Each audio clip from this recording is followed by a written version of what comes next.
Let's make the best chicken soup you've ever tasted. One that's not only delicious but also packed with healing power. This is a special recipe I learned from my grandmother, and it has 2 secret ingredients that make all the difference, especially for anyone who's recovering or just in need of a little comfort.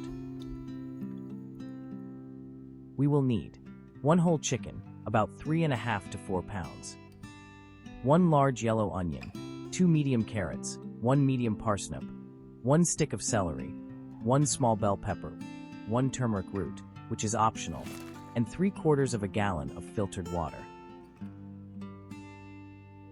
We will also need some herbs and spices, 1.5 tablespoons of salt, half a teaspoon of ground black pepper, 5 or 6 whole peppercorns, half a teaspoon of turmeric powder, 1 small bunch of parsley, and a small bunch of dill.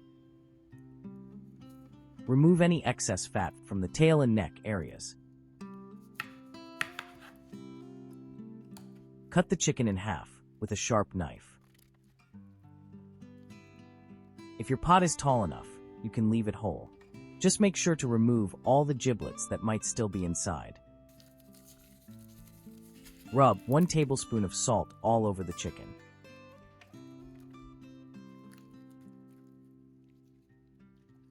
Place it in a large pot to rest while we prep the veggies. Peel the onion, carrots, parsnip, and turmeric root if you're using 1. Cut the bell pepper in half and remove the seeds. Cut the celery stick into halves or quarters.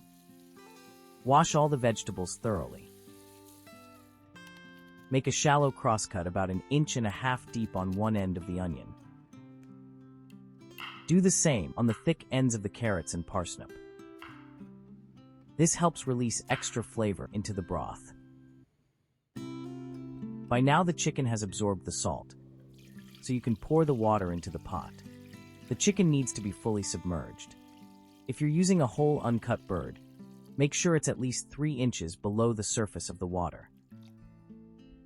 Place the pot on the stove, cover it with a lid, and turn the heat to high.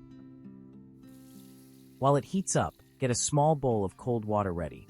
We'll need it for skimming the foam. This next step is one of the most important.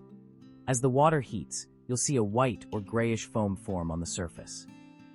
Use a skimmer or tablespoon to gently remove it. Pro tip: dip your spoon or skimmer in the bowl of cold water after each scoop to keep the foam from going back into the soup. As soon as it starts boiling, reduce the heat to low and keep skimming until all the foam is gone.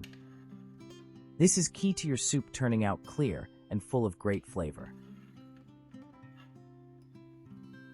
Once the foam is removed, add all the vegetables.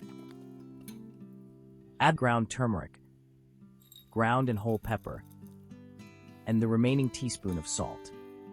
Cover the pot and set the heat to the lowest setting. If the water is still boiling, wait for it to calm down before covering. Let it gently simmer for 1.5 hours. Avoid boiling, it should just barely bubble. Pro tip: if you're cooking a hen, which is older and has tougher meat, increase the cooking time by 30 to 45 minutes. About halfway through, taste the broth. If it needs more salt, add a pinch. If it's too salty, add a bit of freshly boiled water to balance it out. After 1.5 hours, rinse the parsley and dill and add them to the pot. The combo of turmeric and dill is the secret to the soup's anti-inflammatory and healing magic. Let it simmer for another 10 to 15 minutes. Then turn off the heat and carefully remove the chicken. The meat is soft, juicy, and infused with all those wonderful flavors. You can serve it on the side or shred it and add it right back into the broth. The broth is clear and rich and full of nutrients from the chicken, veggies, and herbs. It can be served with egg noodles, rice, or mini croutons. You can also add some of the cooked veggies back in. And don't forget a sprinkle of fresh dill and parsley on top. And there you have it, my grandmother's healing chicken soup.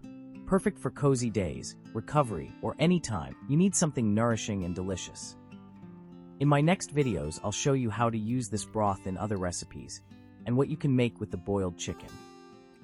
If you liked this recipe, give it a thumbs up, subscribe, and come back for more easy and delicious meals.